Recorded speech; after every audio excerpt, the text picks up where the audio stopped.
Very unfortunate news that we're also tracking this morning is of the powerful earthquake that's left 17 people dead and over 709 injured in the coasts of Greece and Turkey.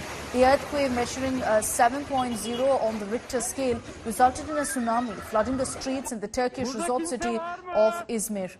Several buildings collapsed in the coastal region. People thronged onto the street, creating panic among residents.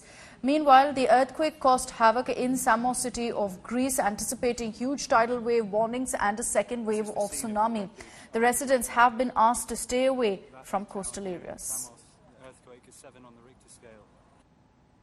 Hissettiklerimiz çok güzeldi. Zannettim yer yarılıyor. Yani o anda zaten düşünemiyorsun. Direkt aşağı inmeye çalıştık. Yani her yer zaten yıkılmaya başlamıştı. Neyse ki bizim bina yıkılmadı ama yani çok panik olduk yani. Dışarıya kendimizi zor attık. Ben bilmek üzereyim. Arka tarafta esnafım ben. Birisiyle konuşuyorduk. Yolda hissettik zaten. Sallanmaya başladı.